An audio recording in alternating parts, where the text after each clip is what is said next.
नमस्कार साथियों, परिवार क्लासेस में आपका स्वागत है।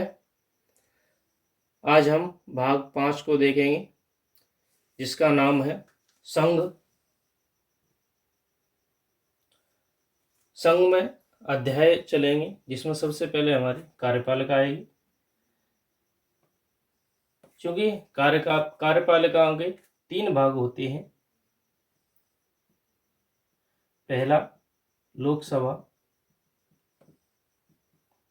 फिर राज्यसभा और फिर राष्ट्रपति। क्योंकि राष्ट्रपति इन दोनों का अध्यक्ष होता है और देश का प्रथम नागरिक होता है, तो भाग 5 का आर्टिकल 52 राष्ट्रपति से ही शुरू होगा, जिसमें होगा आर्टिकल 52 के अनुसार कि भारत का एक राष्ट्रपति होगा। केवल इतना ही लिखा है। कभी कभी सवाल में पूछा जाता है ये कि भारत का एक राष्ट्रपति होगा संविधान के किस आर्टिकल में दिया गया है, वो है 52।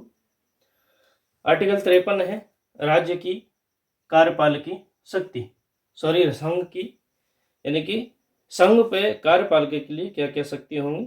तो सबसे पहला है कि संघ की कार्यपालिका शक्ति राष्ट्रपति में निहित होगी, यानी कि लगभग सभी शक्तियां राष्ट्रपति के हाथ में होंगी और इसका प्रयोग वह संविधान के अनुसार स्वयं एवं अपने अधीनस्थ अधिकारियों द्वारा करेगा, यानी कि जिनसे वो सलाह लेता है उनकी सहायता से इन शक्तियों का यूज करेगा।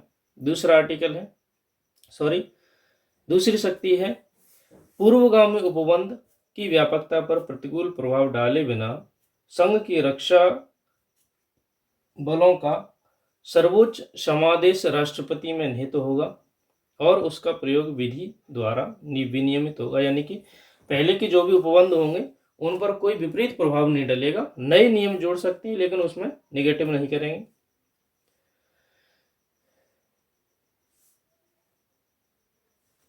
इसमें अगला पॉइंट है जिसे हम देखते हैं। इसका पॉइंट 3 है कि जो आर्टिकल 53 है इसकी कोई भी बात किसी विद्यमान विधि द्वारा राज्य की सरकार या अन्य प्राधिकारी की प्रदान की गई कृत्य राष्ट्रपति को अंतरिम करने वाली नहीं समझी जाएगी। और उसी का खा पाठ है कि राष्ट्रपति के भिन्न अन्य अधिकारियों को विधि द्वारा कृत्य प्रदान करने की संसद को निवारित नहीं करेगी।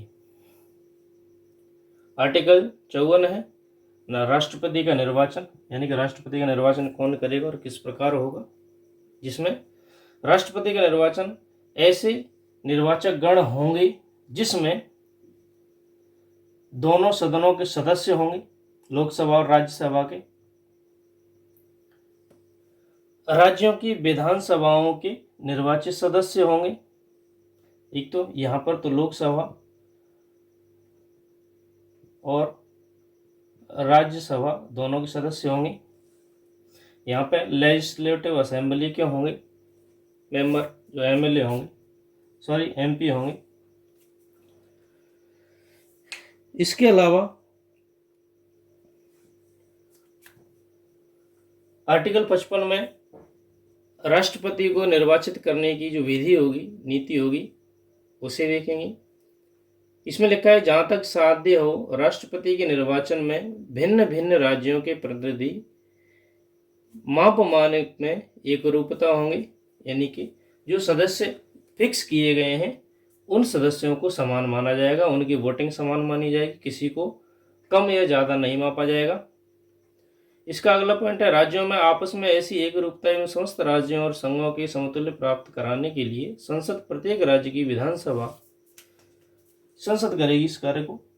संसद प्रत्येक राज्य की विधानसभा के निर्वाचित सदस्य ऐसे निर्वाचन में जितने मत का हकदार है उनकी संख्या निम्नलिखित तरीके से अवधारित करेगी, यानी कि जो विधानसभा के सदस्य हैं उनको किस प्रकार से फिक्स किया जाएगा। पहला तो है कि किसी राज्य की विधानसभा के प्रत्येक निर्वाचक सदस्य के उतने मत होंगे जितने कि 1000 के गुणित उस भागफल में हो जो कि राज्य की जनसंख्या के होंगे। यानी कि टोटल जनसंख्या होगी और टोटल निर्वाचित सदस्य होंगे।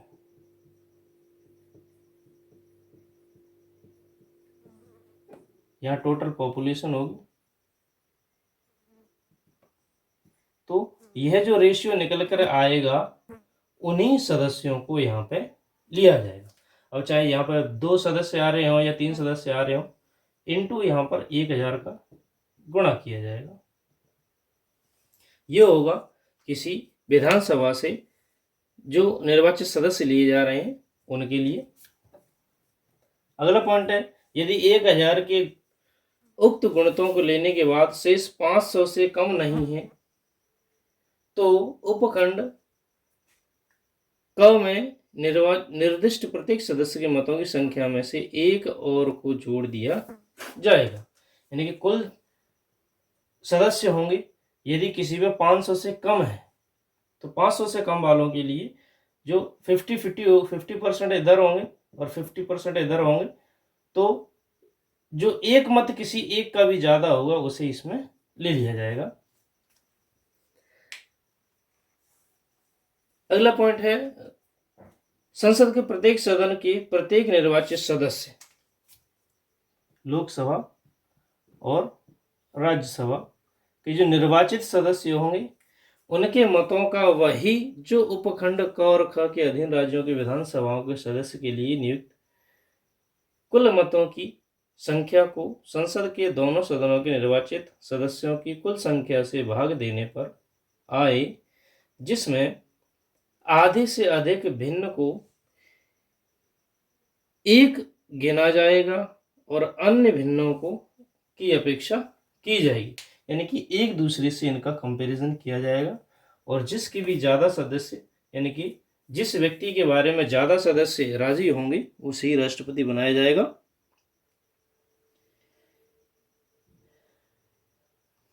अगला आर्टिकल है 56, जिसमें राष्ट्रपति की पदावधि यानी कि वह अपने पद पर कितने समय तक रहेंगे, तो वह पद ग्रहण करने से 5 वर्ष तक अपने पद पर रहेंगे, लेकिन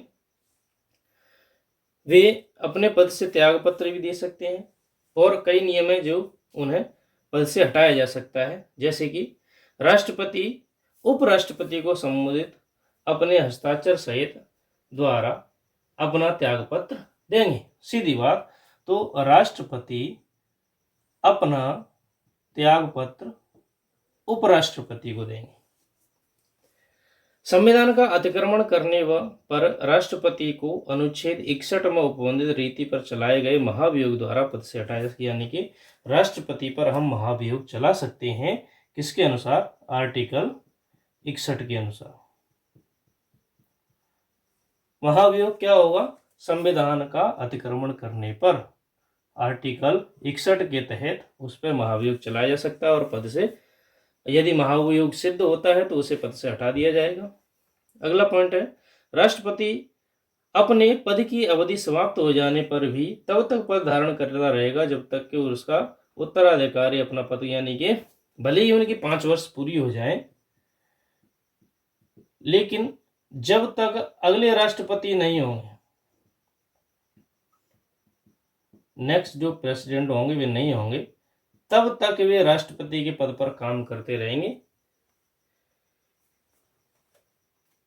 अगला पॉइंट है, खंड 1 के परंतु खंड क के अधीन उपराष्ट्रपति को संबोधित त्याग पत्र की सूचना उनके द्वारा लोकसभा के अध्यक्ष को तुरंत दी जाएगी। यानी कि राष्ट्रपति को जो त्याग पत्र दिया गया उसकी सूचना जो लोकसभा अध्यक्ष होगा उसे प्रदान की जाएगी। सबसे पहले सूचना लोकसभा अध्यक्ष के पास होगी।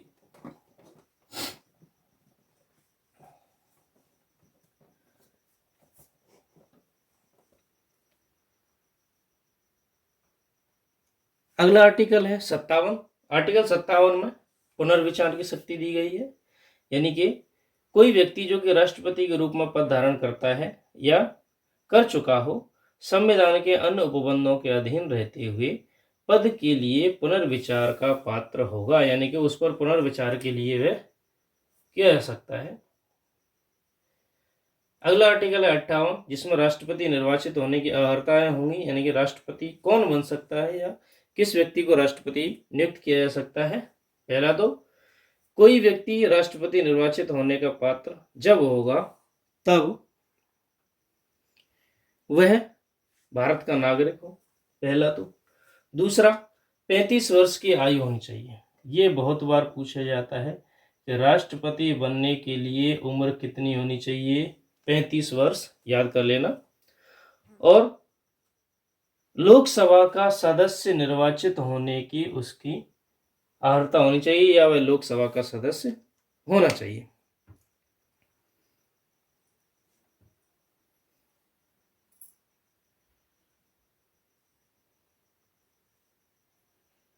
सदस्य नहीं होना चाहिए, मतलब उसकी पात्रता होनी चाहिए कि वह लोकसभा का सदस्य बन सके। अगला पॉइंट है कि कोई व्यक्ति जो कि भारत सरकार के या किसी अन्य राज्य के अधीन अथवा उक्त सरकारों में से किसी नियंत्रण में से किसी स्थानीय या अन्य प्राधिकारी या अधीन कोई लाभ का पद धारण करता है तो राष्ट्रपति के पद पर काम नहीं कर सका, यानी कि वह किसी लाभ के पद पर काम नहीं कर रहा हो, किसी भी सरकार के अधीन, ना किसी राजनीतिक पार्टी में होना चाहिए, तो वह राष्ट्रपति व्यक्ति बन सकता है।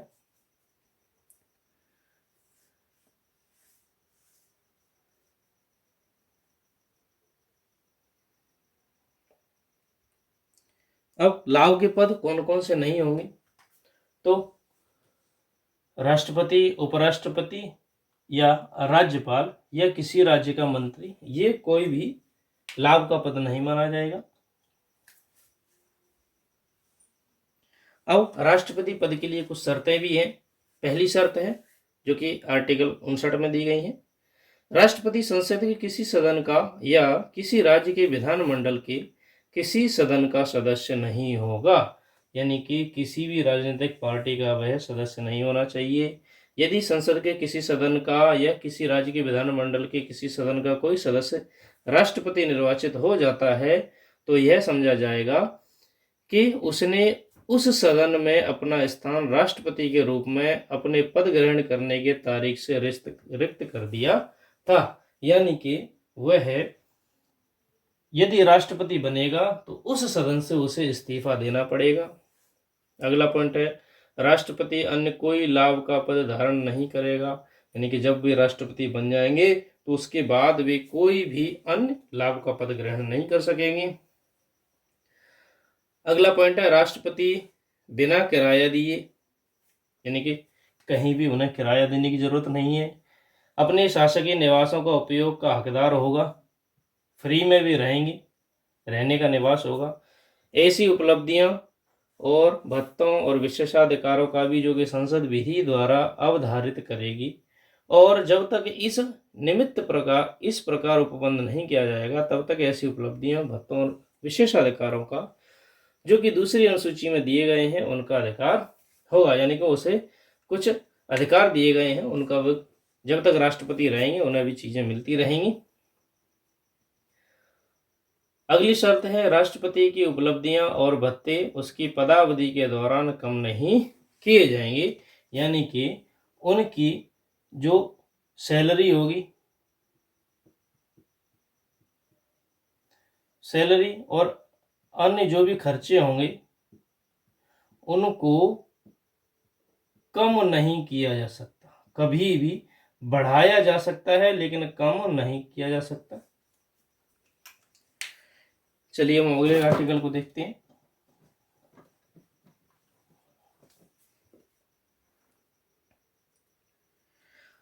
अगला आर्टिकल है 60, जिसमें राष्ट्रपति की शपथ दी गई है। प्रत्येक राष्ट्रपति और प्रत्येक व्यक्ति जो कि राष्ट्रपति के रूप में कार्य कर रहा होगा, उसके कृत्यों का निर्वहन कर रहा होगा, अपना पद ग्रहण करने से पहले भारत के मुख्य न्यायमूर्ति, यानी कि सुप्रीम कोर्ट के मुख्य न्यायाधीश या उनकी अनुपस्थिति में जो सुप्रीम कोर्ट के अन्य वरिष्ठतम न्यायाधीश होंगे, उन्हें उनके सामने शपथ ग्रहण करेंगे। सबसे पहले जो सुप्रीम कोर्ट होगा, सुप्रीम कोर्ट होगा उसके सीजे चीफ ऑफ जस्टिस होंगे, मुख्य न्यायमूर्ति होंगे। अगर ये नहीं होते हैं तो सबसे जो वरिष्ठ जज होंगे, सबसे वरिष्ठ न्यायाधीश होंगे, उनके सामने शपथ ग्रहण करेंगे। ऐसा होता नहीं है, लेकिन होने पर वे वरिष्ठ न्यायाधीश के ना होने पर वे सीजे के ना होने पर वे वरिष्ठ न्यायाधीश के सामने अपनी शपथ ग्रहण करेंगे। ये उनकी शपथ दी गई है राष्ट्रपति जी की। पढ़ लीजिए कि जैसे कि मैं अमुख नाम होगा, ईश्वर की शपथ लेता हूं कि मैं श्रद्धापूर्वक भारत के राष्ट्रपति के पद का कार्यपालन सत्यनिष्ठा से प्रतिज्ञा करता हूं कि कार्यपालन राष्ट्रपति के कर्तव्यों का निर्वहन करूंगा तथा अपनी पूरी योग्यता से संविधान और विधि का परिरक्षण, संरक्षण, प्रतिरक्षण करूंगा और मैं भारत की जनता की सेवा और कल्याण में निरत रहूंगा। ये उनकी शपथ ली जाती है राष्ट्रपति जी की। अगला आर्टिकल है 61, जिसमें राष्ट्रपति पर पहले हम पढ़ चुके हैं महाभियोग चलाने की विधि थी। राष्ट्रपति पर महाभियोग चलाया जाएगा 61 के अनुसार, जिसमें पहला पॉइंट है जब संविधान का अतिक्रमण हो तो राष्ट्रपति पर महाभियोग चलाना हो तब संसद का कोई सदन आरोप लगाएगा। यानी कि महाभियोग लोकसभा में भी लाया जा सकता है और राज्यसभा में भी लाया जा सकता है। ऐसा कोई आरोप तब तक नहीं लगाया जाएगा जब तक कि कुछ पॉइंट दिए गए हैं उन पर महाभियोग कब तक नहीं लगाया जाएगा। देखिए, जब तक कि ऐसा आरोप लगाने की प्रतिस्थापना किसी ऐसे संकल्प के अंतरिष्ट नहीं होगी जो कि कम से कम 14 दिन की ऐसी लिखित सूचना के लिए दिए जाने के पश्चात प्रस्तावित किया गया हो। यानी को राष्ट्रपति पर महाभियोग चलाने से पहले, महाभियोग से पहले 14 दिन पहले सूचना देनी पड़ेगी। पूछा जाता है कि राष्ट्रपति पर महाभियोग लगाने से पहले कितने दिन पहले सूचना दी जाती है, तो 14 दिन पहले।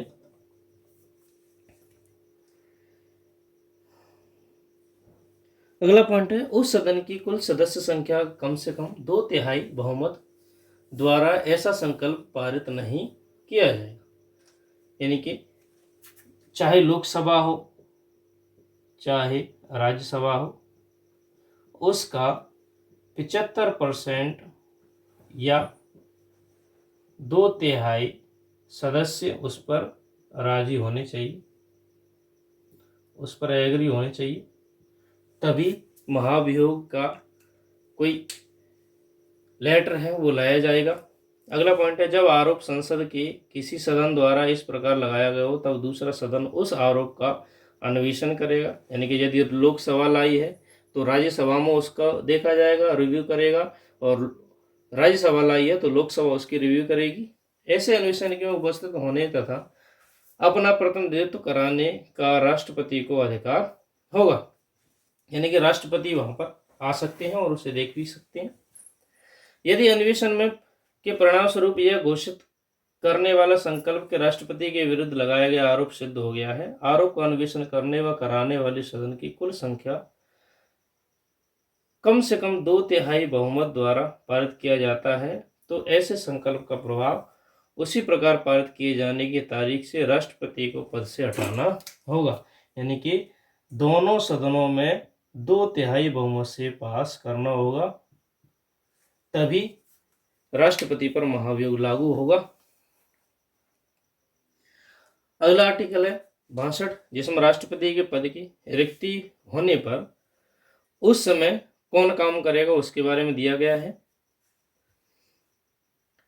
पहला है कि राष्ट्रपति की पदावधि की समाप्ति से हुई रिक्ति को भरने के लिए निर्वाचन पदावधि की समाप्ति से पहले ही पूर्ण कर लिया जाएगा। यानी कि यदि राष्ट्रपति का समय 5 वर्ष पूरा हो रहा है तो पूरा होने से पहले पहले ही चुनाव करवा दिया, चुनाव मतलब दूसरे राष्ट्रपति जी को चुन लिया जाएगा। नहीं तो राष्ट्रपति की मृत्यु या उनके त्यागपत्र या पद से हटाए जाने पर या अन्य किसी कारण से पद रिक्त होने पर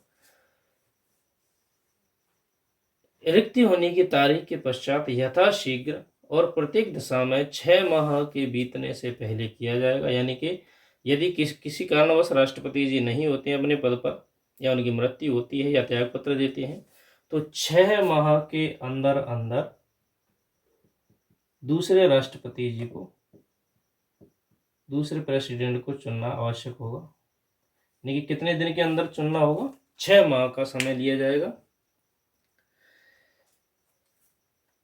अगला आर्टिकल है 63। 63 में भारत के उपराष्ट्रपति जी को दिया गया है। यानी कि भारत के वही राष्ट्रपति जी के समान ही होंगे, भारत के एक उपराष्ट्रपति होंगे। आर्टिकल 63 है उपराष्ट्रपति का राज्यसभा का पदेन सभापति। ये बहुत इंपॉर्टेंट है कि राज्यसभा का पदेन सभापति कौन होता है?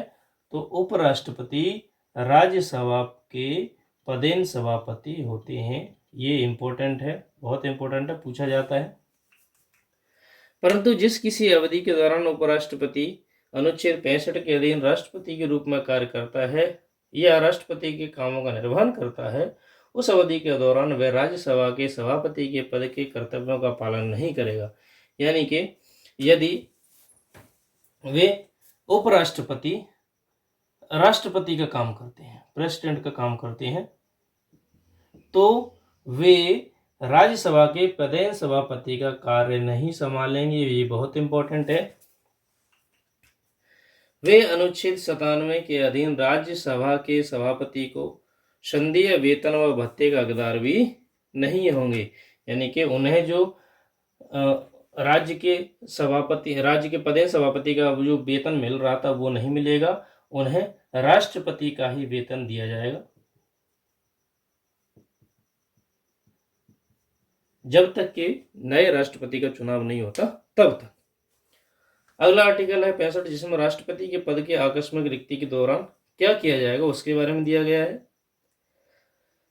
इसमें लिखा है कि राष्ट्रपति की मृत्यु, पदत्याग या पद से हटाए जाने के कारण पद की रिक्ति होने की दशा में उपराष्ट्रपति उस तारीख तक राष्ट्रपति बने ही रहेंगे जब तक कि नए राष्ट्रपति का चुनाव नहीं हो जाता। ये दिया गया है 65।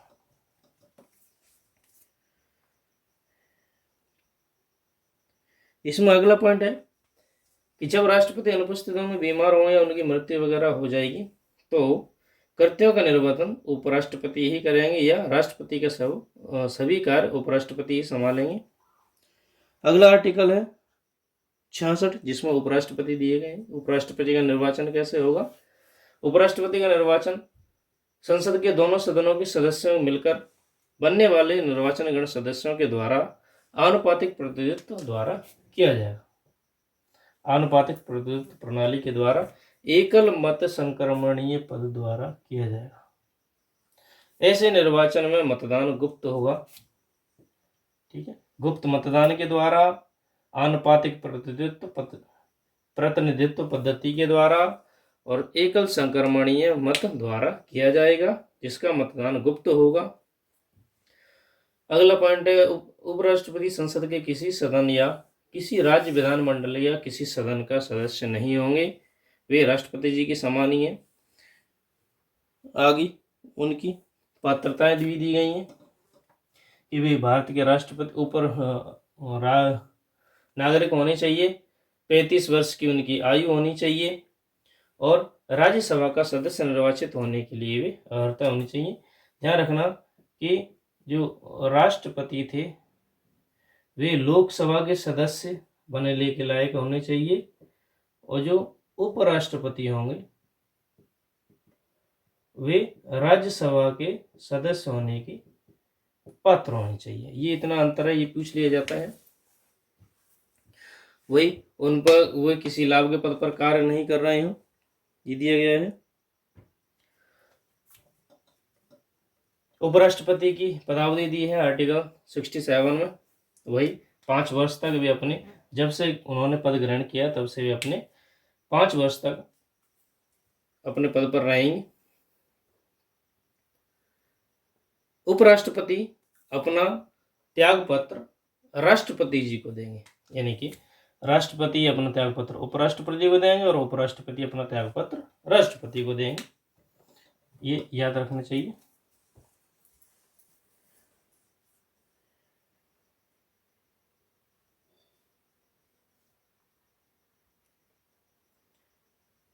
अगला आर्टिकल है 68, जिसमें राष्ट्रपति के पद रिक्त होने पर उनकी जगह कौन काम करेगा। उपराष्ट्रपति की पदावधि की समाप्ति के भरने से पहले वही पहले चुनाव करना होगा, समाप्ति से पहले। अगला पॉइंट है कि यदि उनका पद किसी कारणवश खाली हो जाता है तो क्या होगा। 67 के उपबंधों के अधीन रहते हुए वे अपने पद ग्रहण की तारीख से 5 वर्ष की पूरी अवधि तक पद धारण करने के हकदार होंगे। यानी कि कोई पद खाली हो जाता है उपराष्ट्रपति जी का, वे 2 साल रहे, लेकिन उसके बाद आगे नए उपराष्ट्रपति, और नए उपराष्ट्रपति आगे की 5 वर्ष तक रहेंगे। ये ऐसा नहीं है कि वे 3 वर्ष तक रहेंगे, ऐसा नहीं है, उनकी अवधि पूर्ण मानी जाएगी, वे अगले 5 वर्ष तक उपराष्ट्रपति रहेंगे। अब उपराष्ट्रपति द्वारा शपथ कैसी ली जाएगी, कौन दिलवाएगा उन्हें, आगे देखते हैं।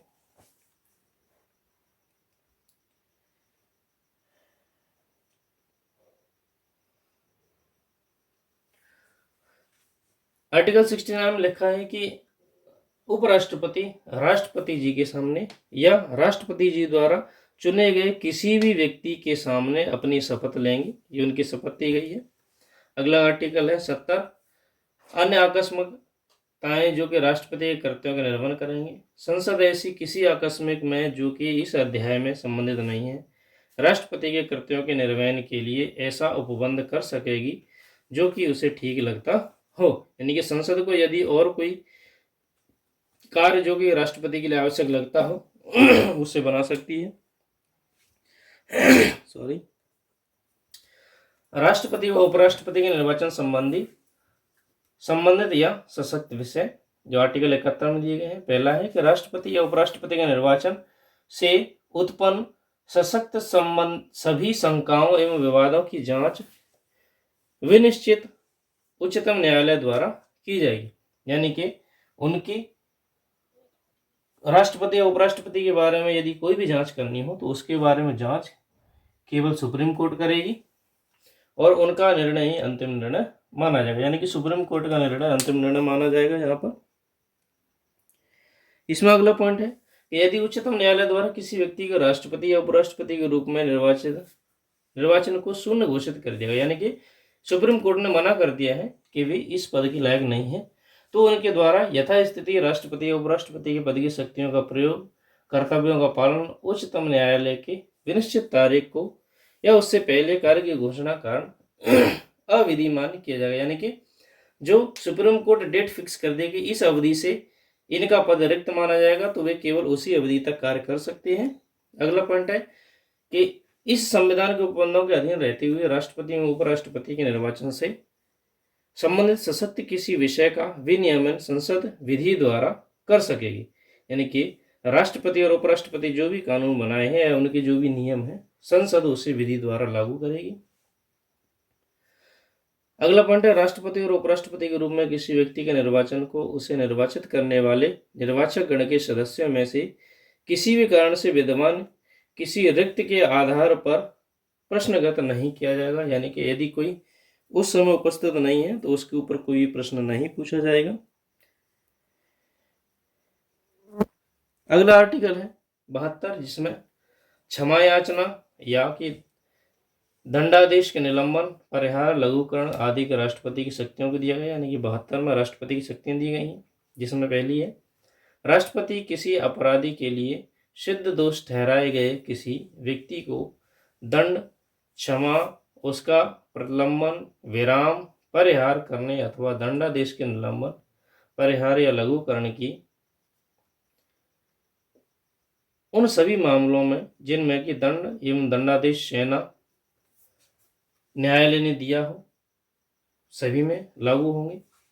उन सभी मामलों में जिनमें दंड एवं दंडादेश ऐसे संबंधित किसी व्यक्ति के विरुद्ध अपराध के लिए किए गए हों जिस विषय तक संघ की कार्यपालक शक्ति का विस्तार है। यानी कि जहाँ तक कार्यपालिका की शक्ति दी गई है, यानी कि जहाँ तक कार्यपालिका अपना नियम बना सकती है वहाँ तक राष्ट्रपति की ये सभी शक्तियाँ लागू होंगी।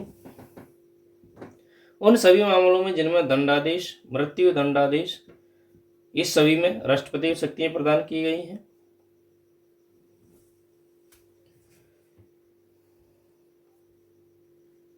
अगला है आर्टिकल 73 संघ की कार्यपालिका शक्ति का विस्तार, जिसमें संघ की कार्यपालिका शक्ति गई है राष्ट्रपति के पास।